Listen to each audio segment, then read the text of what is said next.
तो नमस्कार दोस्तों, मेरा नाम है प्रशांत शर्मा और आज हम एनालाइज करेंगे Jyoti resin and adhesive limited company को। बात करें तो कंपनी ग्लू बनाने का काम करती है, ज़्यादातर लकड़ी को चिपकाने का काम आता है। जैसे फेविकोल आता है वैसे ही कंपनी सेम प्रोडक्ट बनाती है। एक स्मॉल कैप कंपनी है और बात करें तो साउथ इंडिया की मार्केट में काफ़ी अच्छा बिजनेस है। गुजरात बेस्ड कंपनी है और ठीक ठाक प्रोफाइल कंपनी होल्ड करती है। और आज की इस वीडियो में इसी कंपनी का हम फंडामेंटल एनालिसिस करेंगे और डिटेल में हम कंपनी का फंडामेंटल एनालिसिस करेंगे। सबसे पहले कंपनी का पूरा बिजनेस प्रोफाइल चेक करेंगे, उसके साथ साथ पिछले 5 साल कंपनी के फाइनेंशियल चेक करेंगे, जिससे हमें ये पता लग सके कि कंपनी की सेल्स और प्रॉफिट वगैरह कैसी ग्रोथ आई पिछले 5 साल में। और लास्ट में हम कंपनी की वैल्यूएशन करेंगे कि आज की डेट में कंपनी का जो शेयर प्राइस चल रहा है वो उसकी अर्निंग के हिसाब से हमें सस्ते शेयर मिल रहे हैं या फिर महंगे शेयर मिल रहे हैं। दूसरी बात, ये जो वीडियो अपने सब्सक्राइबर्स की डिमांड में बना रहे हैं और अगर आप भी चाहते हैं हम आपके लिए किसी कंपनी का फंडामेंटल एनालिसिस करें तो हमारे वीडियो के कमेंट बॉक्स में आप उस कंपनी का नाम लिख सकते हैं और हम कोशिश करेंगे कि जल्द से जल्द वीडियो बना के आपको उसके बारे में इंफॉर्मेशन दे दें। और अब बात करते हैं अपनी company Jyoti resin and adhesive limited के बारे में। तो बात करें तो कंपनी सिंथेटिक रेसिन एडिसिव बनाती है, जो ज़्यादातर लकड़ियों को जोड़ने के लिए कारपेंटर यूज़ करते हैं और कंपनी रिटेल मार्केट में ज़्यादातर काम करती है। कंपनी काफ़ी सारे अलग टाइप के प्रोडक्ट बनाती है जैसे इंडस्ट्री की रिक्वायरमेंट है। और कंपनी का जो ब्रांड है वो यूरो 7000 के नाम से है और कंपनी ने 2006 में अपना ब्रांड जो है स्टैब्लिश किया था और काफ़ी अच्छा ये मार्केट कैप जो है वो कैप्चर कर चुका है। बात करें कंपनी की मार्केट लीडरशिप की तो कंपनी का जो ब्रांड है यूरो 7000, ये second largest would adhesive white glue brand है इंडिया के अंदर रिटेल की मार्केट में। तो कंपनी काफ़ी अच्छा एक ब्रांड होल्ड करती है। फिर बात करें कंपनी के बिजनेस मॉडल की तो कंपनी मेनली रॉ मटेरियल जो अलग अलग कंट्रीज से इंपोर्ट करती है, फिर उनको प्रोसेस करके यहाँ पे इंडिया में वाइट ग्लू बनाती है अपने संतेज प्लांट में, जो कि अहमदाबाद गुजरात के अंदर है। कंपनी के जो प्रोडक्ट हैं वो अलग अलग रेंज मिलते हैं, अलग अलग पैकेजिंग मिलते हैं, यानी कि 500 ग्राम से लेके 70 किलो तक के जो अलग अलग पैकेजिंग है उसमें कंपनी के प्रोडक्ट अवेलेबल हैं और कंपनी डिस्ट्रीब्यूटर्स और सेल्स एजेंट के थ्रू रिटेल मार्केट में इनको जो है सेल करती है। बात करें तो कंपनी एक एसेट लाइट मॉडल पे काम करती है और कंपनी की जो मैन पावर कॉस्ट है वो उसके रेवेन्यू के 15 से 16% के आसपास है और जो कंपनी के सेलिंग एंड डिस्ट्रीब्यूशन एक्सपेंस हैं ये भी 12% से नीचे है। तो कंपनी काफ़ी लो कॉस्ट पे अपना बिजनेस करने की कोशिश कर रही है। फिर बात करें कंपनी के प्रोडक्ट पोर्टफोलियो की, बात की कंपनी काफ़ी सारे अलग टाइप के जो है एडिसिव बनाती है, उसमें एंटी टर्माइट है, वाटरप्रूफ है और जो कंपनी जो एडिसिव अपने बनाते हैं वो कई चीज़ों पे अप्लाई हो सकते हैं। इसमें कोल्ड प्रेस और हॉट प्रेस दोनों हैं। इसमें बात करें तो वुड के लिए भी यूज़ होते हैं, पीवीसी के लिए और आर्केलिक के लिए भी ये प्रोडक्ट यूज़ होते हैं। तो कंपनी 2-3 सेगमेंट कंपनी कैटर करती है। फिर बात करें कंपनी के डिस्ट्रीब्यूशन नेटवर्क की तो अभी इंडिया में कंपनी 14 स्टेट्स में काम कर रही है। उसमें मेनली है गुजरात, मध्य प्रदेश, राजस्थान, महाराष्ट्र, कर्नाटका और बहुत सारे दूसरे स्टेट्स। उसके साथ साथ कंपनी में ऑल ओवर इंडिया जो है वो 38 ब्रांचेस हैं, 60 कंपनियों से डिस्ट्रीब्यूटर्स हैं और 12,000 कंपनियों में एक्टिव रिटेलर्स हैं। जो बात की मेनली कंपनी इन्हीं स्टेट में ज़्यादा बिजनेस करती है और 3.5 लाख कंपनियों में कारपेंटर हैं जो कंपनी का माल बेचने में उनकी हेल्प करते हैं। उसके अलावा कंपनी ने अपने जो है 400 जो लोग हैं वो भी एम्प्लॉय कर रखे हैं जो सेल्स और बिजनेस डेवलपमेंट काम करते हैं कंपनी के लिए। तो कंपनी अच्छा खासा जो है डिस्ट्रीब्यूशन नेटवर्क भी होल्ड करती है 14 स्टेट्स के अंदर।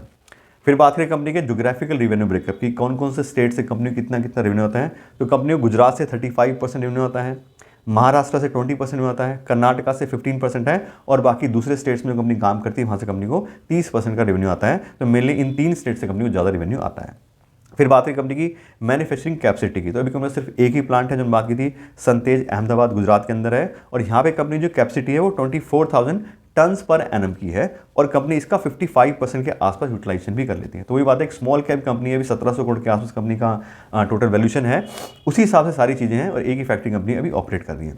बात करें कंपनी के कैपिटल एक्सपेंडिचर की तो अभी कंपनी 30 से 35 करोड़ रुपये का कैपिटल एक्सपेंडिचर प्लान कर रही है आने वाले 2-3 साल में, मतलब 2026 के बाद में।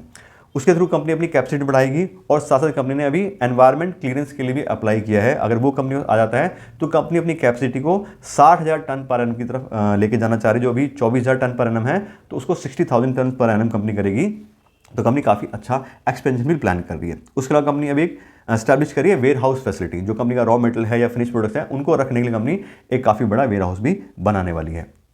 उसके बाद कंपनी के फ्यूचर के फोकस की, जो कंपनी का जो मेन फोकस है वो 20 से 25% के सीजर से अपनी सेल्स को बढ़ाना है अगले 5 साल के अंदर। तो कंपनी अपनी जो सेल्स है उसको एग्रेसिवली इंक्रीज करना चाह रही है।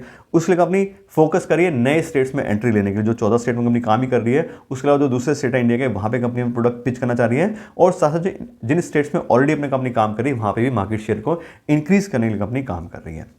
फिर बात करें कंपनी के शेयर होल्डिंग पैटर्न की कि किन किन लोगों ने अपना पैसा इस कंपनी इन्वेस्ट किया हुआ है। तो प्रोमोटर्स के पास में कंपनी के 51% शेयर हैं और एफआई और डीआई ने कुछ खास इन्वेस्टमेंट नहीं करा है कंपनी में, दोनों को मिला के सिर्फ 1% का स्टेक है एफआई डीआई का। और मेनली जो कंपनी के शेयर हैं वो पब्लिक के पास में और प्रोमोटर्स के पास में, पब्लिक के पास कंपनी के 48% शेयर हैं और प्रोमोटर्स के पास में 51% शेयर हैं। तो एफआईडी ने कुछ खास इन्वेस्ट नहीं किया है, ज़्यादातर पब्लिक ने ही इसमें इन्वेस्टमेंट की हुई है। अब क्योंकि स्मॉल कैप की कंपनी है और अच्छा खासा ब्रांड भी कंपनी होल्ड करती है, तो पूरी प्रोफाइल की बात करें तो ठीक ठाक प्रोफाइल है कंपनी का स्मॉल कैप के हिसाब से। एक रीजनल कंपनी है जो महाराष्ट्र, गुजरात उस टाइप के उस तरफ के जो स्टेट्स हैं वहाँ पे कंपनी का ज़्यादा पेनिट्रेशन है और यूरो 7000 जो कंपनी का ब्रांड है वो भी वहाँ पे ज़्यादा नोन है। जैसे फेविकोल की हम बात करें तो वो तो पूरी बहुत बड़ी कंपनी है और पूरी पैन इंडिया सब चीज़ें हैं, लेकिन ये एक छोटी कंपनी है, ठीक ठाक अपनी फैसिलिटी होल्ड करती है, अपनी जो मैन्युफैक्चरिंग फैसिलिटीज़ है, डिस्ट्रीब्यूशन टीम भी वैसी है और उसी हिसाब से सारा बिजनेस है। तो एक स्मॉल कैप कंपनी है, वैसा ही बिजनेस प्रोफाइल है। और जो हमने देखा कंपनी जो बता रही है कि उसका सेकंड ब्रांड है, मतलब सेकंड टॉप 2 ब्रांड है पूरे ऑल ओवर इंडिया जो रिटेल में, तो वो एक अच्छी बात है। तो ठीक ठाक प्रोफाइल है कंपनी का स्मॉल कैप हिसाब से, उसी तरह सारी कंपनी की चीज़ है। और अब हम बात करते हैं कंपनी के फाइनेंशियल्स के बारे में कि पिछले 5 साल में कंपनी की सेल्स और प्रॉफिट वगैरह कैसी ग्रोथ आई है, उसके लिए पिछले 5 साल कंपनी का फाइनेंशियल डेटा चेक करते हैं। सबसे देखें कंपनी का सेल्स या रेवेन्यू, तो 2020 में कंपनी के जो रेवेन्यू थे सिर्फ 74 करोड़ के 74 करोड़ के थे और पिछले 5 साल देखें तो लगातार हर साल कंपनी ने यहाँ पे अपने रेवेन्यू को बढ़ाया है। और 2022 और 23 को कंपैरिजन करें तो 182 करोड़ से यहाँ पे देखें तो 261 करोड़ का एकदम से जंप आया है। तो कंपनी काफ़ी अच्छी सेल्स इंप्रूव करी है। 2024 में फ्लैट ही आया है 257, तो उससे बात करें, लेकिन फिर भी पिछले 5 साल में कंपनी ने बहुत ही अच्छे 37% के सीजर से अपने बिजनेस में ग्रोथ दिखाई है, अपने सेल्स में ग्रोथ दिखाई है। तो कंपनी काफ़ी अच्छे से अपना कस्टमर एक्विजिशन कर रही है। फिर बात करें कंपनी के ऑपरेटिंग प्रॉफिट की, तो पिछले 5 साल में कंपनी काफ़ी अच्छा ऑपरेटिंग प्रॉफिट भी मैनेज किया है और काफ़ी अच्छे से इंक्रीज भी हुआ है। 2020-21 तक कंपनी का 16%, फिर 10%, 2022 में और कम हो गया 13%, लेकिन बात करें 2023 में 23% और 2024 में 33%, तो काफ़ी अच्छे से इंप्रूव हुआ है कंपनी का ऑपरेटिंग प्रॉफिट। अब 2024 में जो अच्छे से कंपनी का इंप्रूव हुआ है ऑपरेटिंग प्रॉफिट, उसका 2 मेन रीजन है। एक तो जो इनपुट कॉस्ट है वो कम हुई है, यानी कि जो रॉ मटेरियल है उसका प्राइस काफ़ी कम हो गया है। दूसरा, कंपनी अच्छा ब्रांड भी स्टैब्लिश कर पाई है, तो कंपनी की प्राइसिंग काफ़ी अच्छी है, इसलिए कंपनी को यहाँ पे बहुत अच्छा ऑपरेटिंग प्रॉफिट मार्जिन मिला है और उम्मीद करते हैं कंपनी ऐसे इसको मैनेज भी कर लेगी आगे। फिर बात करें नेट प्रॉफिट की, तो नेट प्रॉफिट तो कई गुना हो गया। 2020 में सिर्फ 8 करोड़ का प्रॉफिट था, कोरोना भी था, सब चीज़ थी, लेकिन फिर भी कंपेरिजन देखें तो 2024 में 67 करोड़ आ गया, लगभग 9 गुना कंपनी का प्रॉफिट हो गया पिछले 5 साल में। तो काफ़ी अच्छे से कंपनी अपनी सेल्स को भी और प्रॉफिट को भी इंक्रीज कर पा रही है। फिर बात करें फ्री कैश फ्लो की, तो अभी कंपनी ज़्यादा फ्री कैश फ्लो मैनेज नहीं कर पा रही है। पिछले 5 साल में 3 साल company negative free cash flow गई है और 2020 में सिर्फ 5 करोड़ का फ्री कैश फ्लो था। 2024 में अच्छे से कंपनी 25 करोड़ का यहाँ पे फ्री कैश फ्लो मैनेज कर पा रही है, क्योंकि कंपनी का प्रॉफिट भी इंप्रूव हो गया, कंपनी का जो ऑपरेटिंग प्रॉफिट मार्जिन था वो भी काफ़ी अच्छा इंक्रीज हो गया, इसलिए कंपनी का फ्री कैश फ्लो आ गया है। अब कंपनी आगे इसको मैनेज कर पाती है नहीं कर पाती है वो देखने वाली बात है।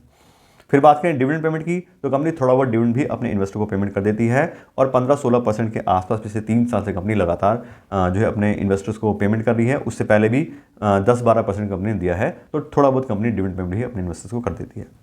फिर बात करें डेट बाय इक्विटी की, तो उसमें बात की थी कंपनी एसेट लाइट मॉडल पे काम करती है। कंपनी ने बहुत ज़्यादा कोई अपने खर्चे नहीं रखे हैं, इसलिए कंपनी को लोन भी लेने की रिक्वायरमेंट नहीं आई है और कंपनी का डेट बाय इक्विटी है 0 का। कंपनी ने कोई भी लोन नहीं लिया हुआ है, तो ना कोई इंटरेस्ट का बर्डन है, ना कोई पैसे वापस करने की टेंशन है, सारा अपना पैसा एज एन इक्विटी इन्वेस्टेड है। तो कंपनी काफ़ी अच्छा यहाँ पर देखें तो कैपिटल प्रोफाइल होल्ड कर रही है।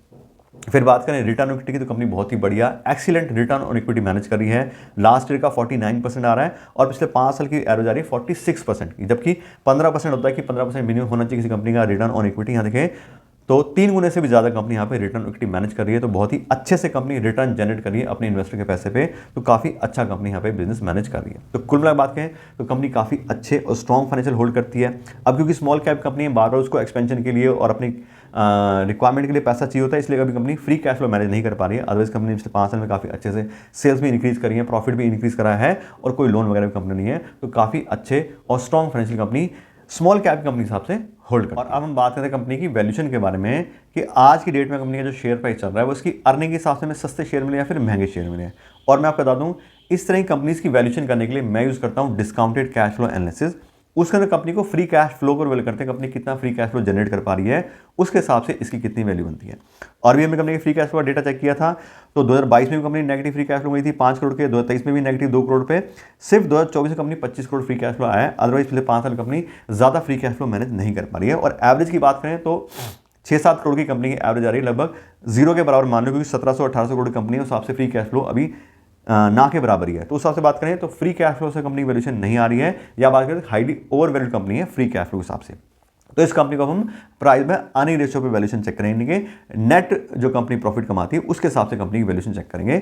उसके लिए पहले बात करते हैं कंपनी के शेयर प्राइस की। तो अभी कंपनी का जो शेयर प्राइस है वो 1450 रुपये के आसपास कंपनी के शेयर ट्रेड कर रहे हैं, और इस 1400 प्राइस का जो कंपनी का शेयर प्राइस है उसके हिसाब से कंपनी का जो प्राइस में अर्निंग रेशियो आ रहा है वो सिर्फ 25 का आ रहा है, जबकि इंडस्ट्री की प्राइस में अर्निंग रेशियो है वो 37 की है। तो इंडस्ट्री के हिसाब से कंपनी काफी सस्ती मिल रही है। और इंडिविजुअली भी चेक करें तो हमने पहले भी आपसे कई बार बात की हुई है, अगर 40 से नीचे कंपनी का प्राइस में अर्निंग रेशियो होता है तो अंडर वैल्यूड कंपनी मानी जाती है नेट प्रॉफिट के हिसाब से, और कंपनी का 25 के आसपास आ रहा है तो काफी ज्यादा अंडर वैल्यूएशन मिल रही है। फ्री जो नेट प्रॉफिट उसके हिसाब से कंपनी वैल्यूएशन बनती है उसके लगभग 50% के आसपास कंपनी हमें मिल रही है, तो काफी ज्यादा अंडर वैल्यूएशन में कंपनी मिल रही है उसके नेट प्रॉफिट हिसाब से। उसके अलावा जो कंपनी का हमने पूरा प्रोफाइल चेक किया है वो भी काफी अच्छा है। एक रीजनल कंपनी जरूर है लेकिन काफी अच्छे प्रॉफिट मार्जिन भी कंपनी मैनेज कर रही है, सेल्स भी कंपनी अच्छे से बढ़ा रही है अपनी, उसके अलावा कोई लोन वगैरह कंपनी नहीं है, तो प्रोफाइल भी अच्छा है, फाइनेंशियल भी अच्छे हैं, तो एक अच्छा ऑप्शन हो सकता है हमारे लिए, और साथ ही कंपनी सस्ती भी मिल रही है। तो बात करें तो एक अच्छा ऑप्शन हमें कम प्राइस पे मिल रहा है। लेकिन वही बात है, अगर हमने इस कंपनी इन्वेस्टमेंट करना है तो लॉन्ग टर्म के लिए करना है। लॉन्ग टर्म का मतलब कम से कम 5 साल, उससे ज़्यादा करेंगे तो वो भी अच्छा है। लॉन्ग टर्म में ज़्यादातर कंपनियां में अच्छा रिटर्न दे देती हैं। दूसरी बात, सस्ती जरूर है कंपनी, लेकिन ऐसा नहीं कोई भी रिस्क नहीं है, तो बहुत ज़्यादा एलोकेशन हमने अपने पोर्टफोलियो का नहीं लेना है, हमें अपने पोर्टफोलियो को डाइवर्सिफाइड रखना है। और साथ साथ बात करें तो कंपनी एक स्मॉल कैप कंपनी, इसमें वॉलिटिलिटी भी ज़्यादा रहेगी, कभी शेयर प्राइस एकदम से अप हो जाएगा, कभी डाउन हो जाएगा। तो इसलिए इन्वेस्टमेंट करने से पहले हम पूरा बिजनेस प्रोफाइल सारे फाइनेंशियल इसलिए चेक करते हैं कि अगर किसी भी कंपनी अगर हम एंट्री ले रहे हैं तो हमें पता हमने क्यों इसमें इन्वेस्टमेंट किया था, क्या कंपनी का प्रोफाइल था, क्या चीज़ें थी। तो इन्वेस्टमेंट करने के बाद हो सकता है और प्राइस डाउन हो जाए, तो अगर प्राइस डाउन भी होगा और हमें पता है हमने क्यों इसमें इन्वेस्टमेंट किया, तो हम उस शेयर को होल्ड करके रखेंगे, उसको छोड़ के भाग नहीं जाएंगे, शेयर प्राइस कम होगा तो बेच दो, नहीं।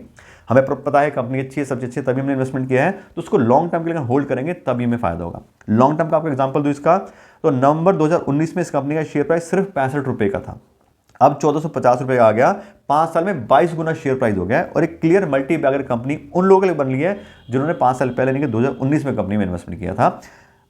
दूसरा, उस समय भी रिस्क था कंपनी में। 2019 की बात करें तो कंपनी में बहुत ज़्यादा प्रॉफिट भी नहीं था, उस समय बहुत ज़्यादा सेल्स भी नहीं थी।